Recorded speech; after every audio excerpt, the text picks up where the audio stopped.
શ્રીલિંગ મહાપુરાણનો 48મો ભાગ।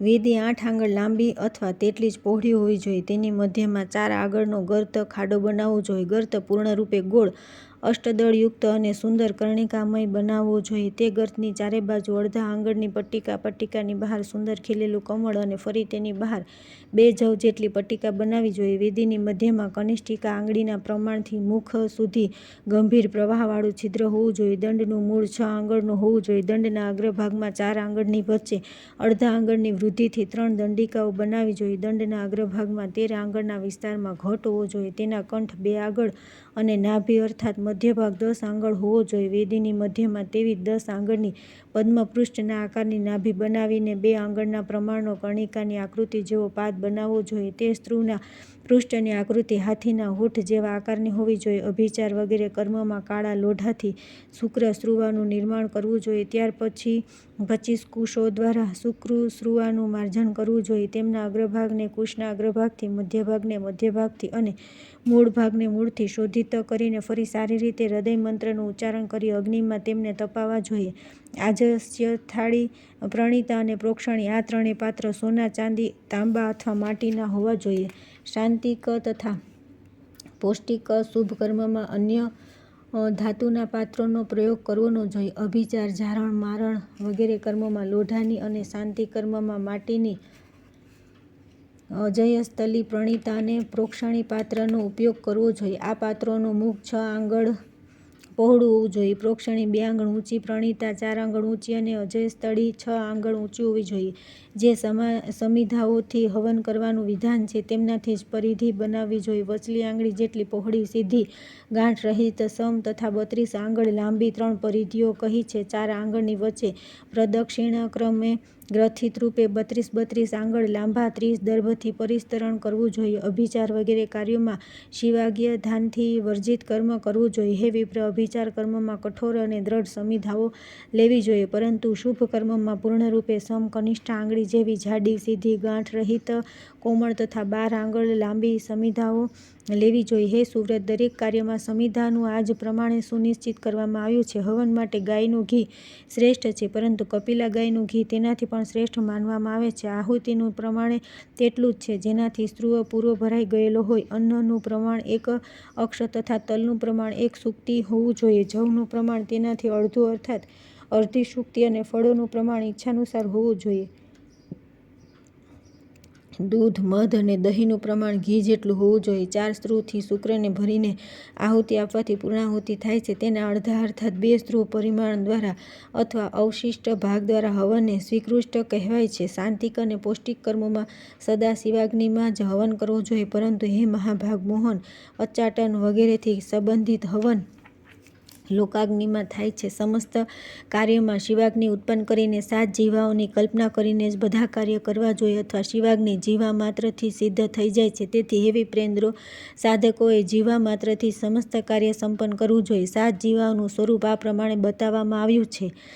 આ 7 જીવા મંત્રને ઓમ વહ્યવે તેજસ્વીને સ્વાહા પ્રધાન મંત્ર છે। આ વિધિથી વહી સંસ્કાર કરવા જોઈએ, અથવા વહી કાર્યોમાં અને નૈમિત્તિક કર્મોમાં વિધિપૂર્વક શિવાગ્નિ ઉત્પન્ન કરવો જોઈએ। તેની વિધિ પ્રોક્ષણ અને તાડન, ચતુર્થ મંત્રથી અભ્યુક્ષણ, ષષ્ઠ મંત્રથી ખનન તથા ઉત્કીકરણ, આદ્ય મંત્રથી પૂરણ તથા સમીકરણ, વેષડંત, અદ્ય મંત્રથી સેચન, ષષ્ઠ મંત્રથી કુટન, તુરીય, ચતુર્થ મંત્રથી સમાર્જન તથા ઉપલેપન, અઘોર, વામદેવ અને સંધ્યોજાત આ 3 મંત્રોથી કુંડ પરિકલ્પન, ચતુર્થ મંત્રથી કુંડનું પરિધાન, આદ્ય મંત્રથી કુંડનું અર્ચન, ફડંત, ષષ્ઠ મંત્રથી રેખા ચતુષ્ટય કરણ અને પ્રથમ મંત્રથી વજ્રીકરણ અને એદ્રાગ્ન વગેરે 4 દેવોનું સ્થાપન। પ્રથમ મંત્રથી આ પ્રમાણે 18 પ્રકારના કુંડ સંસ્કારો કરવા જોઈએ। કુંડ સંસ્કાર પછી ષષ્ઠ મંત્રથી અક્ષપાટન અને પ્રથમ મંત્રથી વિષ્ટરન્યાસ કરીને વજ્રાસન, હીરાનું આસન પર ભગવતી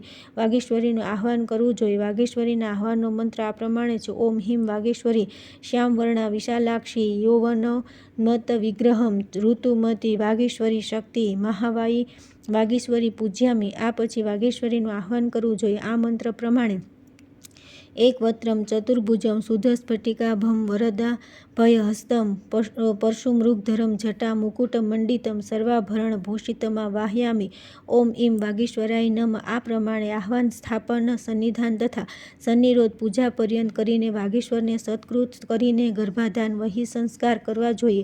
સંસ્કાર વિધિ આ પ્રમાણે છે. અરણીથી ઉત્પન્ન સૂર્યકાંત, મણીથી ઉત્પન્ન અથવા અગ્નિહોત્રથી ઉત્પન્ન અગ્નિને તામ્રપાત્ર અથવા માટીના કટોરામાં લાવીને અદ્ય મંત્રથી નિરીક્ષણ, તાડન, અભ્યુક્ષણ તથા પ્રક્ષાલન કરીને પુનઃ આદ્ય મંત્રથી જ કાવ્યાદાંશ તથા અશિવનો પરિત્યાગ કરીને જઠર અને ભૂમધ્યથી વહીના ત્રેકારણ ત્રિવર્ગ સાધનનું આહ્વાન કરીને તે અવાહિત મૂર્તિમાં વહી મંત્રથી ઉદ્દીપન કરી તત્પુરુષ મંત્ર સહિત આદ્ય મંત્ર દ્વારા ધારણા તથા સંહિતા મંત્રથી ધેનુ મુદ્રા પ્રદર્શિત કરવી જોઈએ. ત્યાર પછી ચતુર્થ મંત્રથી આચ્છાદિત કરી બંને ઘૂંટણો જમીન પર ટેકવીને કટોરાને ઉઠાવીને કુંડની ઉપર મૂકીને ચતુર્થ મંત્રથી પ્રદક્ષિણ ક્રમથી ચારે બાજુ ઘુમાવીને પોતાની સામે વિરાજમાન વાગીશ્વરનું ધ્યાન કરીને ગર્ભનાલમાં ગર્ભાધાનની રીતે વૈષડંત આદ્ય મંત્રથી કમળ પ્રદાન કરીને કુશાર્ધ્ય આપીને તથા પ્રથમ મંત્રથી ઈંધણ આપીને સંધ્યોજાત મંત્રથી પ્રજ્વાલન તથા ગર્ભાધાન કરવું જોઈએ. ત્યાર પછી પ્રથમ સંધ્યોજાત મંત્રથી પૂજન, વામદેવ મંત્રથી પુસમન, તેજ દ્વિતીય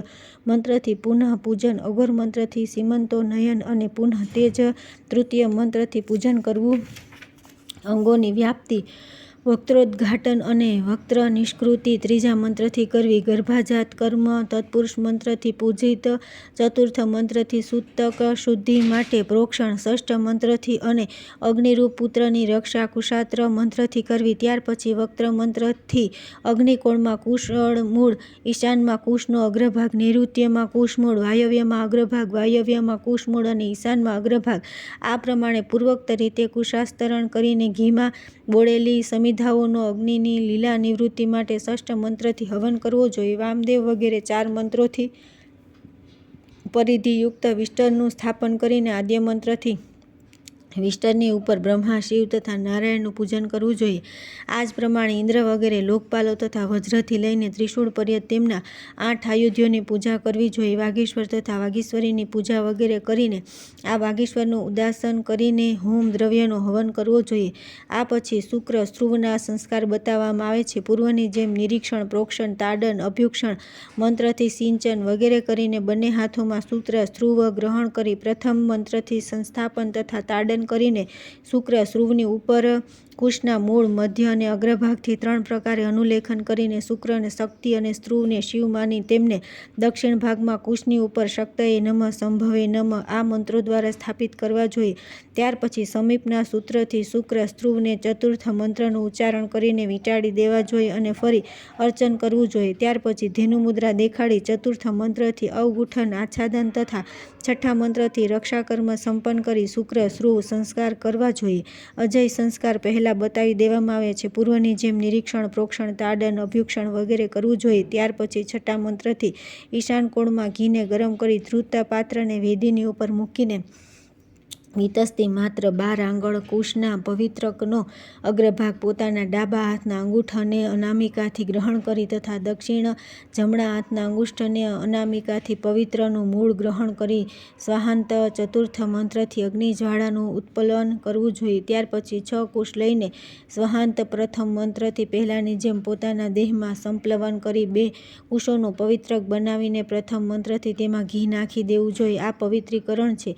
ધ્રુત લુપ્ત 2 દર્ભ લઈને તેને પ્રજ્વલિત કરીને ઘીની ઉપર 3 વાર ઘુમાવો અને ફરી સંપ્રોક્ષણ કરીને અગ્નિમાં નાખી દેવો. આ નિરાજન છે. ફરી દર્ભોને લઈને કીટ વગેરે જઈને અર્ધ્ય જળથી સંપ્રોક્ષણ કરીને દર્ભોને અગ્નિમાં નાખી દેવા જોઈએ.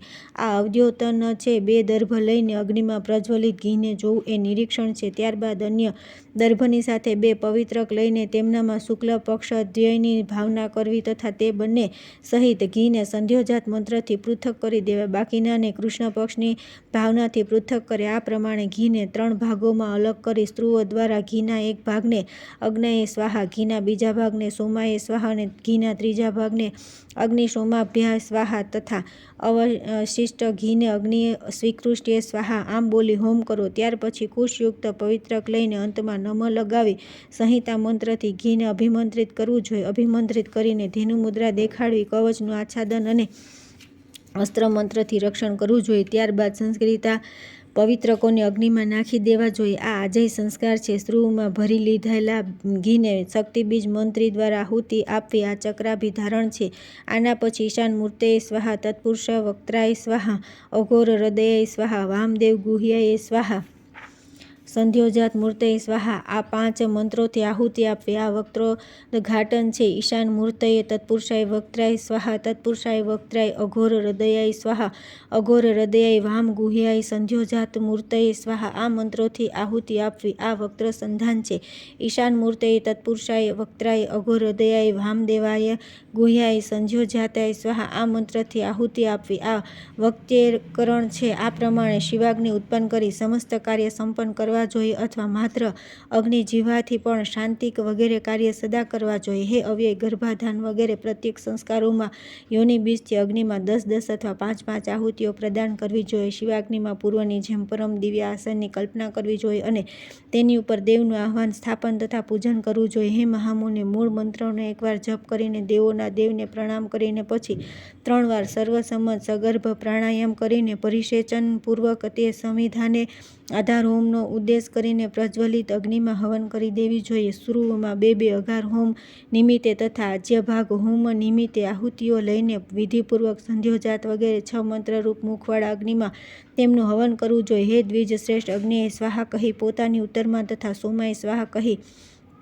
પોતાની દક્ષિણમાં નેત્ર સ્વરૂપ બંને આજ્ય ભોગોની આહુતિઓ આપવી જોઈએ. હે બ્રહ્મપુત્ર સનતકુમાર, હે મહાભાગ, પશ્ચિમ તરફ મુખવાળા શિવાગ્નિરૂપ મહાદેવનું જમણું નેત્ર ઉત્તર બાજુ તથા ડાબું નેત્ર દક્ષિણ બાજુ હોય છે એમાં સંદેહ નથી. ઘી, ચરુ તથા સમિધાઓથી મૂળ મંત્ર દ્વારા યથાવિધિ 10 આહુતિઓ આપવી જોઈએ. એવું કહેવામાં આવ્યું છે કે હે સુવ્રત, ત્યાર પછી મૂળ મંત્રથી પૂર્ણાહુતિ પ્રદાન કરવી જોઈએ. ઈશાન વગેરે મંત્રોના ક્રમથી તથા શક્તિ બીજના ક્રમથી બધા આવરણ દેવતાઓ માટે પૂર્વની જેમ 5-5 આહુતિઓ આપવી જોઈએ. અઘોર મંત્રથી પ્રાયશ્ચિત હોમ તથા શિવકૃત સુધી અગાઉની જેમ જ કહ્યું છે આ પ્રમાણે મેં અત્યંત સુંદર 3 પ્રકારના અગ્નિ કાર્યનું વર્ણન કર્યું છે. હે મહામુનિ, જે મનુષ્ય યથાસમય નિત્ય આ પ્રમાણે કરે છે તે મૃત્યુ પછી સ્વર્ગ પ્રાપ્ત કરે છે, અગ્નિ સમાન તેજ પ્રાપ્ત કરે છે. કોઈ પણ પ્રકારના કર્મના માટે તેને નરકની પ્રાપ્તિ થતી નથી. ત્રિવર્ગ ધર્મ, અર્થ અને કામની ઈચ્છાવાળો અહિંસક હોમ કર અને મુક્તિની ઈચ્છા હોય તે શિવાગ્નિને પોતાના હૃદયમાં સ્થિત સમજીને ચિંતન કરે તથા ધ્યાન યજ્ઞ દ્વારા હવન કરે. બધા પ્રાણીઓના દેહમાં સ્થિત તથા સંપૂર્ણ જગતના સ્વામી તે શિવ છે એવું સમજીને પ્રાણાયામ દ્વારા ભક્તિપૂર્વક દરરોજ ધ્યાન કરવો જોઈએ. શિવ ધ્યાન વિના હોમ કરનાર પથ્થરમાં દેડકો થાય છે. ત્યાર પછી આવે છે 26મો અધ્યાય, શિવલિંગમાં અઘોરાર્ચનની વિધિ અને તેનું મહાત્મ્ય. શૈલાજી બોલ્યા કે હે સનતકુમાર, શિવ ભક્ત બ્રાહ્મણે ભગવાન શિવના ધ્યાનમાં તત્પર થઈ શિવલિંગમાં પરમેશ્વર શિવનું વિધિવત પૂજન કરવું જોઈએ. અગ્નિરીતિ આ મંત્રથી અગ્નિહોત્ર જન્ય ભસ્મ લઈ પાદતળથી મસ્તક સુધી બધા અંગોમાં તે લગાવી ત્યાર પછી ઉત્તરાભિમુખ થઈ બ્રહ્મસૂત્રી થઈને બ્રહ્મતીર્થથી આચમન કરે. ત્યાર પછી ઓમ નમઃ શિવાય આ મંત્રથી પોતાના દેહને શુદ્ધ કરી મૂળ મંત્ર તથા પ્રણવથી શિવનું પૂજન કરવું જોઈએ. અઘોરેશ્વર શિવની પૂજા સર્વશ્રેષ્ઠ છે. હે સુવ્રત, સમસ્ત પૂજન તથા અગ્નિ કાર્ય પહેલાંની જેમ જ છે. તે પ્રભુના મંત્રોમાં ભેદ તથા ભગવાન અઘોરનું ધ્યાન હવે કહેવામાં આવશે. મંત્ર આ પ્રમાણે છે. ઘોરેભ્યો ઘોરઘોરતારેભ્યો સર્વેભ્યો સર્વસર્વેભ્યો નમસ્તે અસ્તુ રુદ્રરૂપેભ્યો અઘોરેભ્યો પ્રશાંત હૃદયાય નમઃ અથ ઘોરેભ્યો સર્વાત્મા બ્રહ્મ શીર્ષે સ્વાહા ઘોરઘોરતેરેભ્યો જ્વાલા માલિને શિખાય વષટ સર્વેભ્યો સર્વસર્વેભ્યો પિંગલ કવચાય હમ નમસ્તે અસ્તુ રુદ્રરૂપેભ્યો નેત્રત્રયાય વષટ સહસ્ત્રાક્ષાય દુર્ભેદાય પશુપાસ્ત્રાય હમ ફટ આ 6 મંત્રોથી અંગન્યાસ કરવો. પૂજા વિધિ આ પ્રમાણે છે. સ્નાન કરીને આચમન કરવું, શરીરનું માર્જન, અઘમર્ષણ, તર્પણ, વિધિપૂર્વક સૂર્યને અર્ઘ્ય તથા સૂર્યપૂજન પૂર્વની જેમ કરવું. અઘોર પૂજામાં માત્ર મંત્રોનો ભેદ છે. માર્ગશુદ્ધિ, દ્વાર પૂજા તથા વાસ્તુપતિની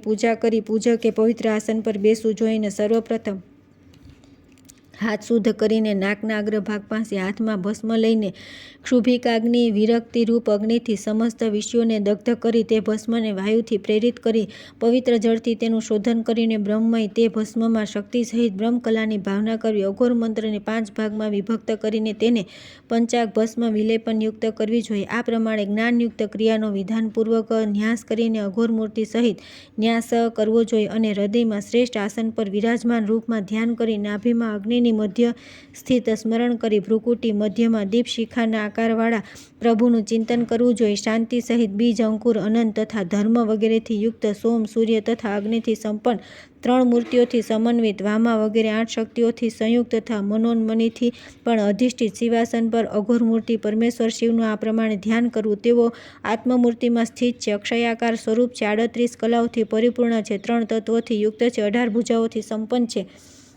ગજ ચર્મનું ઉપવસ્ત્ર ધારણ કરેલું છે, સિંહ ચર્મને વસ્ત્ર રૂપે ધારણ કર્યું છે, 32 અક્ષરોના રૂપમાં 32 શક્તિઓથી આવૃત છે, સમસ્ત પ્રકારના આભૂષણોથી અલંકૃત છે. બધા દેવતાઓ તેમને નમસ્કાર કરી રહ્યા છે. તેમણે નરમુંડની માળા પહેરેલી છે, સર્પો તથા વીંછીઓને આભૂષણ રૂપે ધારણ કર્યા છે. પૂર્ણચંદ્ર સમાન તેમનું મુખમંડળ છે. તેઓ સૌમ્ય સ્વભાવના છે, કરોડો ચંદ્રમા જેવી કાંતિથી યુક્ત છે, મસ્તક પર ચંદ્રકળા ધારણ કરી છે, શક્તિ સહિત સુશોભિત થઈ રહ્યા છે, નીલ વર્ણના છે. તેમની જમણી બાજુની 8 ભુજાઓમાં ખડગ, ખેટક, પાસ, રત્નમય, અંકુશ, નાગ, કક્ષા, શરાસનયુક્ત પાશુપાતાસ્ત્ર, દંડ અને ખટવાંગ તથા ડાબી બાજુની 8 ભુજાઓમાં તંત્રી, ઘંટા, વિશાળ શૂલી, દિવ્ય ડમરૂ, વજ્ર, ગદા, ટંક અને પ્રદીપ્ત મુદ્ગર છે. તે વરણ્ય પરમેશ્વરે બાકીના 2 હાથોમાં વરદ અને અભય મુદ્રા ધારણ કરેલી છે. આ પ્રમાણે ભાવના કરવી જોઈએ. સંપૂર્ણ હોમ કર્મ પૂર્વવત થાય, માત્ર મંત્રોમાં ભેદ છે. અષ્ટપુષ્પાંજલિ ગંધ પુષ્પની સાથે પૂજા, સ્તુતિ, નિવેદન તથા કુંડલિની અંતર્બલી હોમ વહિની પૂર્ણાક્ત વિધાનથી કરવો જોઈએ. પુનઃ વિધિપૂર્વક મંડળ બનાવી યથાક્રમ રુદ્રેભ્યો, માતૃગણેભ્યો, યક્ષેભ્યો, સુરેભ્યો, ગ્રહેભ્યો, રાક્ષસેભ્યો, નાગેભ્યો, નક્ષત્રેભ્યો, વિશ્વગણેભ્યો, ક્ષેત્રપાલેભ્યો નમઃ આ મંત્રનું ઉચ્ચારણ કરી વાયવ્ય તથા પશ્ચિમ દિશામાં ક્ષેત્રપાલ બલિ પ્રદાન કરવો જોઈએ. સૂજી બોલ્યા કે હે સુવ્રતો, ત્યાર પછી અર્ધ્ય, ગંધ, પુષ્પ, ધૂપ, દીપ, નૈવેદ, મુખવાસ વગેરે વિધિપૂર્વક નિવેદિત કરવું જોઈએ. આ બધા ઉપચાર સમર્પિત કરીને અષ્ટપુષ્પાંજલિઓ દ્વારા વિસર્જન કરીને પ્રાર્થના કરવી જોઈએ. હે મુનિ શ્રેષ્ઠ, પૂજામાં આ બધી સામાન્ય વિધિ છે. શૈલાદિ બોલ્યા કે હે સુવ્રત, આ પ્રમાણે મેં સંક્ષેપમાં અઘોર પૂજનનું વિધાન કહ્યું છે. શિવલિંગ અથવા સ્થંડિલમાં પણ અઘોર પૂજાનું વિધાન છે, પરંતુ સ્થંડિલ કરતાં લિંગ પૂજામાં કરોડ ગણું શ્રેષ્ઠ છે. લિંગાર્ચનમાં સંલિગ્ન વિપ્ર મહાપાતકો દ્વારા થતા પાપોથી લિપ્ત થતો નથી. લિંગના દર્શન પુણ્યપ્રદ હોય છે. દર્શનથી ઉત્તમ લિંગનો સ્પર્શ છે, પરંતુ લિંગાર્ચનથી ચઢિયાતું બીજું કંઈ નથી. આ પ્રમાણે મેં સંક્ષેપમાં ઉત્તમ અઘોરાર્ચનનું વર્ણન કરી દીધું. કરોડ વર્ષોમાં પણ વિસ્તારથી આનું વર્ણન થઈ શકે તેમ નથી. ત્યાર પછી આવે છે 27મો અધ્યાય. રાજાઓને વિજય પ્રાપ્તિ કરાવનાર વિજય મંડળના નિર્માણ તથા પૂજનની વિધિ તથા રાજ્યાભિષેકનું વર્ણન. સ્વયંભૂ, મનુ અને વિભિન્ન દેવતાઓના જયાભિષેકનું વિવરણ. ઋષિઓ બોલ્યા કે હે રોમહર્ષણ, હે સુવ્રત, અમે લોકોએ ભગવાન નંદીનો પ્રભાવ તથા વેદ પ્રતિપાદિત લિંગ પૂજનનું ફળ આ બધું આપના મુખે સાંભળ્યું. ત્રિશૂળધારી મહેશ્વર શિવે ક્ષત્રિયોના કલ્યાણ માટે પૂર્વકાળમાં મેરુ પર્વતના શિખર પર સ્વયંભૂ મનુને જયાભિષેકનો ઉપદેશ આપ્યો હતો, તે અમને કહો. અને હે મહાબુદ્ધિમાનોમાં શ્રેષ્ઠ સૂજી, ઉત્તમ 16 વિધ મહાદાનનું વિધાન શું છે? આ બધું આપ કૃપા કરી અમને કહો. સૂતજી બોલ્યા કે પ્રાચીન કાળમાં પ્રભુ સ્વયંભૂ મનુએ જીવિચ્છાદ કરીને મેરુ શિખર પર જઈને દેવેશ્વર નીલ લોહિતનું સ્તવન કર્યું હતું. ત્યારે તેમની તપસ્યાથી ભગવાન શિવ પ્રસન્ન થઈ ગયા અને તેમણે તે વિનમ્ર મનુને દિવ્ય દ્રષ્ટિ પ્રદાન કરી. ફળતઃ તેમણે અવ્યય શિવને જોયા અને તેમને પ્રણામ કરીને વિધિવત પૂજા કરી. 2 હાથ જોડી તેઓ સ્થિત થઈ ગયા. મનુએ શિવજીને ફરી પ્રણામ કર્યા અને હર્ષયુક્ત ગદગદ વાણીમાં તેમને કહ્યું કે હે દેવદેવેશ, હે જગન્નાથ, હે ભુવનેશ્વર, આપને નમસ્કાર છે. હે મહાદેવ, આપની કૃપાથી મેં પોતાનું જીવિચ્છાદ્ર કરી લીધું. મેં આપની પૂજા કરી, તેથી મને આ સમયે આપ પ્રભુના દર્શન પ્રાપ્ત થયા. હે દેવેશ, આપે પ્રાચીન કાળમાં ધર્મ, અર્થ, કામ અને મોક્ષ પ્રદાન કરનારા રાજ્યાભિષેકનો ઉપદેશ ઇન્દ્રને કર્યો હતો. હે પ્રભુ, તે મને પણ કહેવાની કૃપા કરો. સૂતજી બોલ્યા કે ત્યાર પછી નીલલોહિત ભગવાન પરમેશ્વર મહાદેવે તે મનુને સંપૂર્ણ જયાભિષેકનો ઉપદેશ કર્યો. શ્રી ભગવાન બોલ્યા કે રાજાઓના હિતની કામનાથી, અકાળ મૃત્યુથી બચવા તથા બધા શત્રુઓને જીતવા માટે હું તમને રાજ્યાભિષેકનું વર્ણન કહીશ. યુદ્ધકાળ ઉપસ્થિત થાય ત્યારે યથાવિધિ જયાભિષેક કરીને તથા પોતાના સ્વામી રાજ સેનાધિપતિનો અભિષેક કરીને જ યુદ્ધભૂમિમાં, રણભૂમિમાં જવું જોઈએ.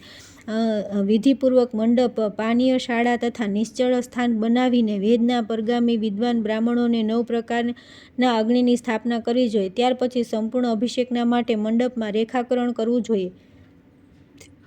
પૂર્વથી પશ્ચિમ તથા દક્ષિણથી ઉત્તર તરફ રંગેલા સૂતરથી રેખાઓ કરવી, જેમાં 2400 કોષ્ઠ થશે. બધા શુભ કોષ્ઠ બનાવી તેમનાથી શેષ શુભ કોષ્ટોને લઈને બહારવાળી લાઇનમાં બધી બાજુથી એક એક પદને લેવું. ત્યાર પછી અંગસૂત્ર લઈને વિધિપૂર્વક અલગ અલગ પ્રગાધ્ય તથા દક્ષિણાધ્ય રંગેલું સૂત્ર નાખવું.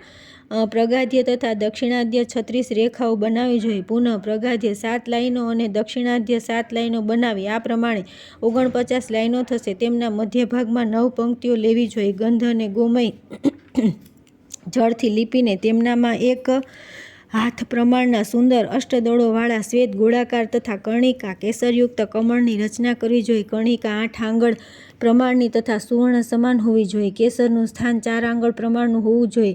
આગ્નેય વગેરે કોણોમાં પ્રણવ મંત્ર દ્વારા ક્રમશઃ ધર્મ, જ્ઞાન, વૈરાગ્ય તથા ઐશ્વર્યની સ્થાપના કરવી જોઈએ. સાથે સાથે ચારેય દિશાઓમાં અવ્યક્ત નિયત કાળ અને કાળીને બાહ્ય પત્રાકાર રૂપે સ્થાપિત કરવા જોઈએ. ધર્મ, જ્ઞાન, વૈરાગ્ય તથા ઐશ્વર્ય આ ચારે ક્રમશઃ શ્વેત, લાલ, સુવર્ણની આભાવાળા તથા કૃષ્ણવર્ણના હોવા જોઈએ અને ગાત્ર બાહ્ય પત્ર હંસાકાર તથા સુવર્ણ જેવું હોવું જોઈએ. આધાર શક્તિની મધ્યમાં સૃષ્ટિકારણ રૂપ કમળની તથા કળા મધ્યમાં બિંદુ માત્ર નાદાકારની કલ્પના કરવી. ત્યાર પછી તે નાદની ઉપર ઓમકાર રૂપ જગદગુરુ શિવનું ધ્યાન કરવું જોઈએ અને મનોન્મની તથા પદ્મની આભાવાળા મહાદેવની ભાવના કરવી જોઈએ. ત્યાર પછી વ્યામા, જ્યેષ્ઠા, રૌદ્રી, કાલી, વિકર્ણી, બલવિકર્ણી, બલપ્રમથની અને સર્વભૂત દમની આ વામા વગેરે 8 શક્તિઓનું વામદેવ વગેરે 8 મૂર્તિઓની સાથે પ્રણવના ઉચ્ચારપૂર્વક પૂર્વાધિક ક્રમથી કેસરોમાં ન્યાસ કરવો જોઈએ. નમોસ્તુ વામદેવાય, નમો જ્યેષ્ઠાય, શૂલિને, રુદ્રાય, કાલરૂપાય, કાલવિકર્ણાય, બલાય ચ તથા સર્વભૂતસ્ય દમનાય ચ મનોન્મનાય દેવાય મનોન્મન્યે નમો નમઃ. આ મંત્રોથી વિધાન અનુસાર પરિમંડળનું પૂજન કરવું જોઈએ. પ્રથમ આવરણનું વર્ણન કરી દેવામાં આવ્યું. હવે બીજા આવરણ વિશે સાંભળો. બીજા આવરણમાં કુલ 16 શક્તિઓ હોય છે અને ત્રીજા આવરણમાં ક્રમથી 24 શક્તિઓ હોય છે. મધ્યમાં પિશાચ વિધિ અને ચારે બાજુ નાભી વિધિ આ પિશાચોની વિધિ કહેવામાં આવી છે. આ વક્ષ્યમાણ મંત્રોથી તેમની સમ્યક પૂજા કરવી જોઈએ. હવે કળશ સ્થાપનની વિધિ બતાવું છું. અષ્ટકોણીય 1008 પદ ત્યાં પરિમંડળમાં બનાવો. ત્યાર પછી તે પદોમાં અલગ અલગ ક્રમથી કર્ણિકા તથા કેસરથી યુક્ત અષ્ટદળ કમળને શાલી, ધન, નિવાર, ઘઉં, જવ, ચોખા, તલ, સફેદ સરસવ દ્વારા બનાવવા જોઈએ અથવા યથાસમય એમનાથી જે ઉપલબ્ધ હોય તેમનાથી વિધાનપૂર્વક કમળની રચના કરવી જોઈએ. દરેક કમળ માટે શાલી ધાનનું માપ 1 આઢક 4 શેર હોવું જોઈએ. તાંદુલ તેનાથી અડધા અને જવ વગેરે તેનાથી પણ અડધા હોવા જોઈએ. મુખ્ય કુંભનું પ્રમાણ 1 દ્રોણ હોવું જોઈએ. તેના માટે ચોખા તેનાથી અડધા હોવા જોઈએ. તલનું પ્રમાણ 4 શેર અને જવ તેનાથી અડધા હોવા જોઈએ. આ પ્રમાણે કમળની રચના કરીને જળથી પ્રણવ દ્વારા તેનું પ્રોક્ષણ કરીને તે બધામાં વિધિપૂર્વક ક્રમશઃ પ્રણવનો ન્યાસ કરવો જોઈએ. આવું કર્યા પછી પવિત્ર બધા 1000 પદોનું પ્રોક્ષણ કરીને બતાવેલા લક્ષણોવાળા સુવર્ણ, રજત યા તાંબાના 1000 શુભ કળશોને વ્યવસ્થિત કરાવવા જોઈએ અને પ્રણવનું ઉચ્ચારણ કરીને અર્ધ્ય જળથી પ્રોક્ષણ કરવું જોઈએ. હવે કળશનું માપ બતાવવામાં એ છે. કળશનો ઉદરનો વિસ્તાર 12 આંગળનો વૃત્તાકાર ગોળ હોવો જોઈએ. તેના નાભી 6 આંગળની હોવી જોઈએ. કળશનો કંઠ 2 આંગળનો ઊંચો તથા 4 આંગળ પહોળો હોવો જોઈએ. તેના હોઠ 2 આંગળ ઊંચા તથા નિર્ગમ પાણી કાઢવાનો માર્ગ 2 આંગળનો કહ્યો છે. દિવ્ય શિવકુંભ તે પ્રમાણોથી 2 ગણા પ્રમાણનો હોવો જોઈએ. કળશને જવ જેટલા જાડા સૂત્રથી સારી રીતે વીંટાળી દેવો. ત્યારબાદ આચ્છાદન તથા અભ્યુક્ષણ કરીને કુશની ઉપર રાખીને વિધિપૂર્વક અગાઉની જેમ પ્રણવ મંત્રનું ઉચ્ચારણ કરી ગંધયુક્ત જળથી કળશને ભરી દેવો અને કુર્ચ તથા અક્ષત સહિત મધ્ય કમળની ઉપર શિવકુંભને વિધાનપૂર્વક સ્થાપિત કરે તથા ખડકાકાર એક વર્ધની પણ સ્થાપિત કરવી. આ પછી 2 વસ્ત્રોથી તેને વેષ્ટિત કરીને સ્વર્ણ રચિત અથવા વિચિત્ર રત્નાદિથી શણગારેલા કમળ દ્વારા આચ્છાદિત કરવો. ત્યાર પછી તે સહસ્ત્ર કળશોને પણ અલગથી આવેષ્ટિત તથા આચ્છાદિત કરવા. શિવકુંભમાં શિવ, ગાયત્રી અને પ્રણવ દ્વારા શિવની સ્થાપના કરવી. વિદ્મહે પુરુષાય મહાદેવાય ધીમહિ તન્નો રુદ્ર પ્રચોદયાત. આ મંત્રથી સર્વદા રુદ્રનું સાનિધ્ય બતાવવામાં આવ્યું છે. દેવી ગાયત્રી દ્વારા વર્ધનીમાં ભગવતી ગૌરીની સ્થાપના કરી તેમનું પૂજન કરવું જોઈએ. ગણાંબિકાએ વિદ્મહે મહાપતાએ ધીમહિ તન્નો ગૌરી પ્રચોદયાત. આ દેવી ગાયત્રી છે. આગળની કથા આવતીકાલે કરીશું.